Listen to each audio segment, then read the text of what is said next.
you ever felt like you see too much to feel comfortable among people? That every social gather feels like a theater where you're playing a role but not being yourself. It's no accident. It's not social awkwardness.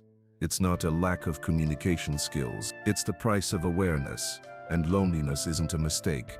It's a sign that your thoughts have gone further than most people have the courage to follow. In this film, we'll uncover the philosophy of loneliness. Not the romantic or existential kind, but the loneliness that comes from intelligence, from thinking too deeply, from seeing too clearly. And maybe, for the first time, you'll understand that the silence in your life isn't a lack of people.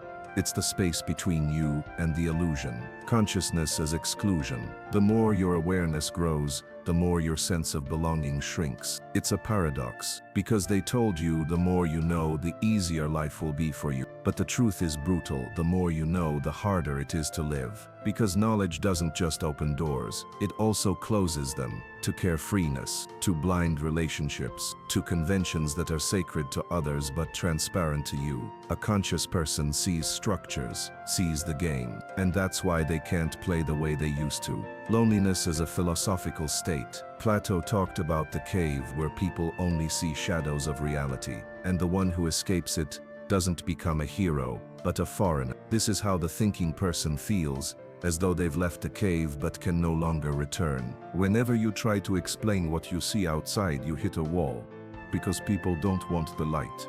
They want comfort, and consciousness is uncomfortable.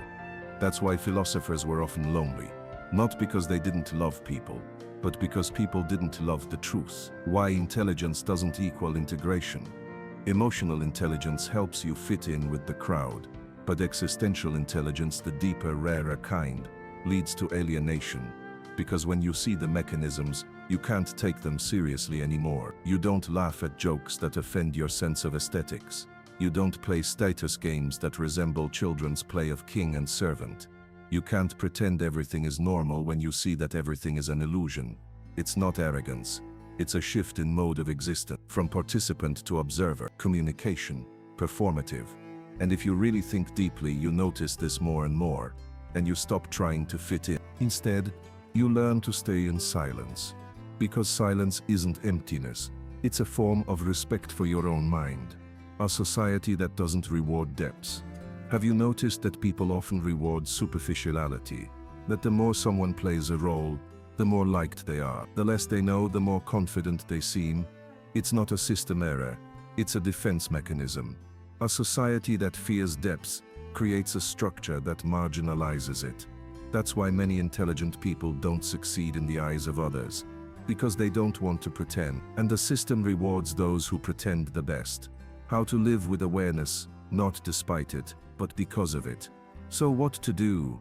Should you condemn yourself to loneliness, escape into cynicism, retreat into an ivory tower? No. True wisdom is not only seeing the truth, but learning to live with it, without contempt and without capitulation. Create your own circle, build space for silence, learn to be alone without feeling lonely, and recognize those few who also see, even if only fragmentarily. Because the greatest revolution isn't shouting the truth. It's living as if it were obvious. If you feel excluded by your own awareness, you are not alone. You are simply too aware to feel comfortable in a world designed for the blind. But therein lies your strength, because you see more, feel deeper, understand further, and you don't need the world to understand you. You only need not to stop being yourself. Because sometimes loneliness isn't a punishment.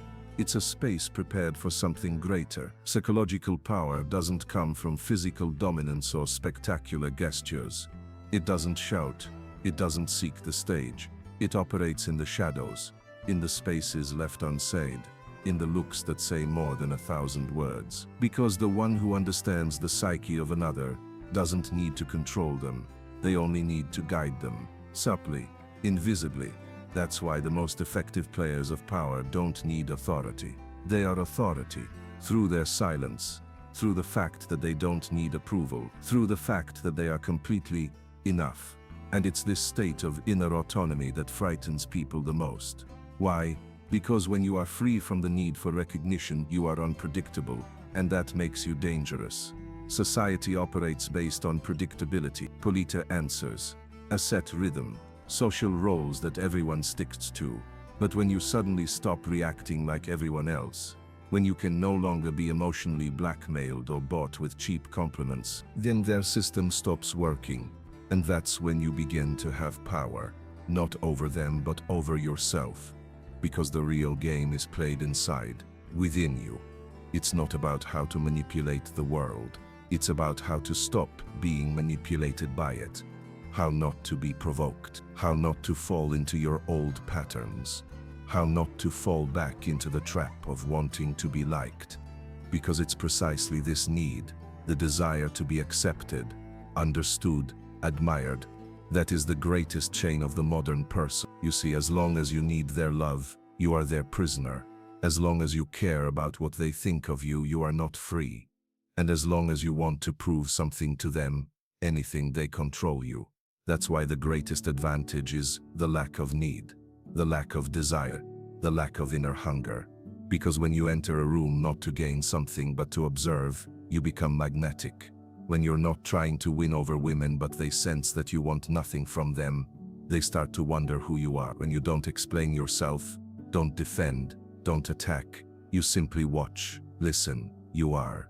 Then they begin to interpret your silence, and it is in that silence that true power is born. Because when you are emotionally unavailable, you become desire. When you don't lay your cards on the table, people begin to project their own fantasies onto you. And when you say nothing, everyone starts hearing in you what they most desire or most fear. That's why people can't forget those who are present, but elusive. Those who gave only part of themselves. Those who are never fully decoded.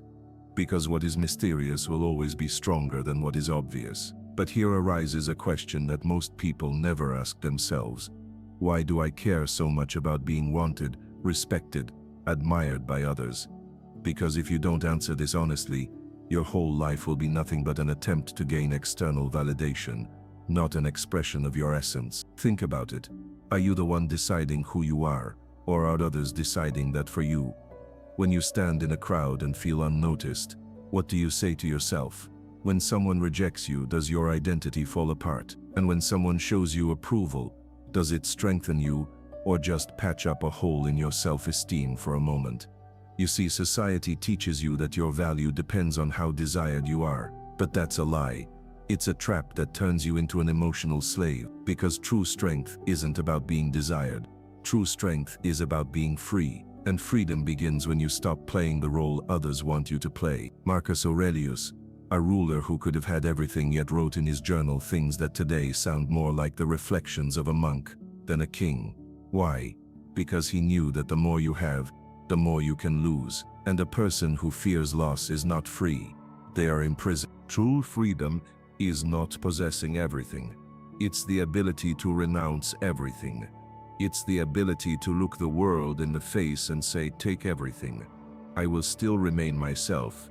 But how many people know themselves enough to say this without fear? This is where your transformation begins. Not through acquiring new skills, not by developing confidence, but by rejecting the illusions that limit you. Illusions like that you must be nice to earn acceptance. Illusions like that you must be funny to be liked. Illusions like that you must be a success to be loved.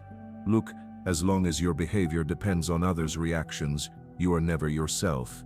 You are just a mirror, and a life in reflection is a life without foundation. That's why the most powerful people often seem like hermits, because they don't need attention, they don't need applause, they don't need to be understood, because they are anchored in themselves, not in opinions, not in trends, not in image, but in something deeper, in their essence. Not look in the mirror. Don't ask, am I good enough? Ask, am I real? Because if you're not, then everything you gain will never truly belong to you. It will belong to the mask you wear. And masks, like everything, eventually fall off. Because you see, people who don't know themselves are like doors without hinges.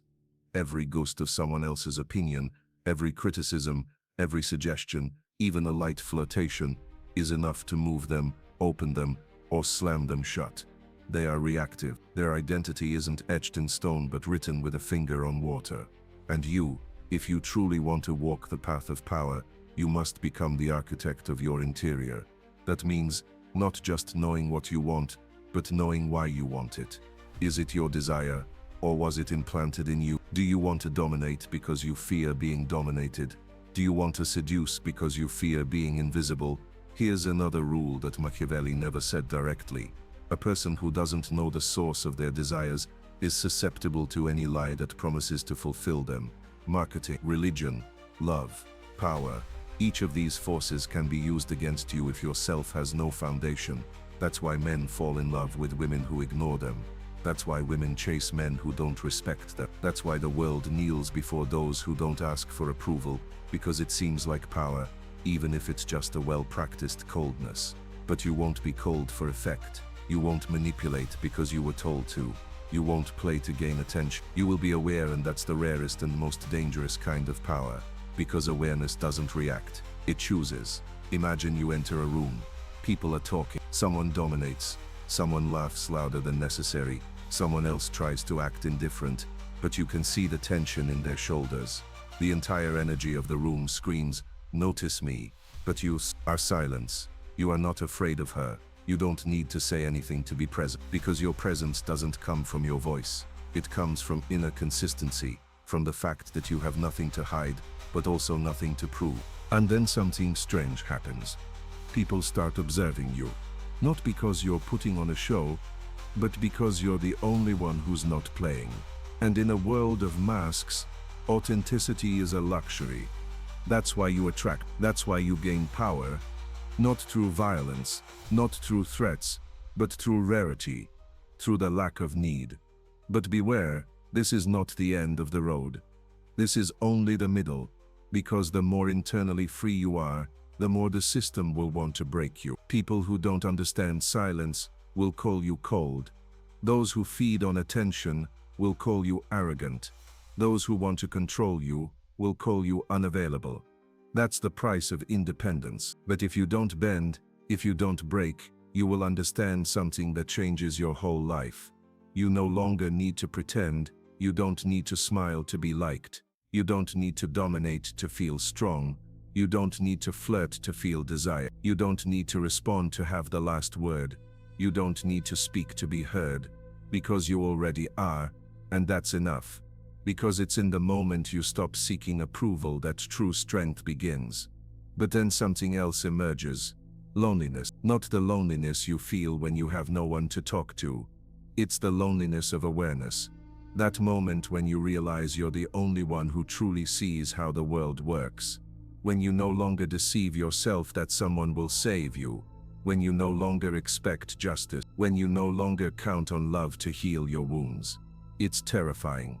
But it's also liberating, because here you are, alone, and in that emptiness, you begin to understand everything you need you already have. You are the source, not the mirror, not the relationship, not the structure. What kills you is not the lack of love. It's the illusion that it's essential to you. It's not loneliness that's suffering. The suffering is in the fight against loneliness. When you stop fighting it, it stops hurting you. It becomes an ally, because only in it can you hear your true voice. And suddenly, everything that was noise, other people's expectations, needs, emotional blackmail, becomes transparent. You see how much the world plays, how many people smile even though they're broken inside, how many scream because they fear no one will notice them, how many play the role of being strong, only to hide their own shame. Which you no longer play. And that's exactly why you're dangerous. Because the world doesn't know what to do with someone who can't be bought, someone who doesn't get provoked, someone who's not afraid of losing what others think is essential. It's people like that who make history, not those who have money, not those who shout the loudest, but those who have learned to exist outside the system of desire. And now, let's get to the heart of it. You are not here to gain approval. You are not here to be admired. You are here to awaken, because awakening is not a state of comfort. It's a painful process in which you lose everything you're not, and only what is real remains. Don't expect it to be pleasant, but if you endure it, you'll gain something that no one can take from you, an irreplaceable presence. It's what makes others listen to you before you even say a word. It's what stops gazes. It's what commands respect, not through aggression, not through position, but through the quality of being. From now on, don't try to be louder. Don't try to be more attractive. Don't try to be funnier. Be truer. In silence, in your gaze, in the way you sit, stand, look, breathe. Don't compete. Observe. Don't react. Lead. Don't beg for attention. Let it naturally come back to you, because those who truly see will see you anyway. And those who are not ready never needed you. This is no longer the time to ask, how do I become confident? It's the time to ask, am I ready to lose everything I'm not, so that I can become someone who needs nothing? Because only then, you begin to be truly strong, not through appearance, not through words, not through control, but through the lack of the need to control. And then you don't need to gain power, because you understand that you are power, because the most dangerous form of weakness is not crying, not fear, not even begging. It's the illusion of strength. It's the fake coldness, false independence, the smile of a person who's breaking inside, but doesn't want the world to see it. The one who is truly strong doesn't need to pretend. He doesn't need to prove anything to the world, to women or to himself, because his strength doesn't depend on the reactions of others. His strength is calm, in silence, in solitude, in the moment when everything is falling apart. That's where the indestructible man is revealed. Look, many men confuse control with coldness. They think emotional unavailability is the way to power, but it's an escape, because emotional unavailability is often trauma disguised as strategy. True power, it's access without dependence. It's openness without losing boundaries. It's looking a woman in the eyes who desires you and remaining still, not out of indifference, out of choice, because it's choice that distinguishes the free man from the one who lives on his knees. Many live in the illusion that they are conquerors, when in reality they are addicted to the reactions of women, their moods, their silent punishments. But Machiavelli would say otherwise. Anyone who desires to be loved more than they fear will easily be destroyed. It doesn't mean you can't love. It means you must remain free, even when you love. Understand this. A woman tests you not to destroy you, but to see if you are who you say you are. Is your strength a facade or a foundation? When you don't react, when you don't lift your pride, when you don't explain yourself, that's when she sees something she cannot describe, but something she can't stop wanting. That's why the most attractive men are not the most handsome, nor the richest. They are the ones who could leave at any moment, but stay because they want to, not because they need to. That's what makes them magnetic. Because a woman can sense the difference between I need you because without you I'm nothing, and I want you even though without you I'm everything. This is not a game, this is identity. And that's why the hardest question you can ask yourself is, am I the man who controls himself or the man whose reactions are controlled by hers? Because if every time she withdraws you move closer, if every time she goes silent you beg for a response, it's not her who's losing you, it's you who's losing yourself. And maybe that's why the philosophy of power, the true inner power, always leads to solitude. But not solitude as lack, solitude as a source. That's where authority is born, not through domination, not through violence, but through unshakability. Because what truly attracts women, it's not coldness, it's warmth that is aware of its own value.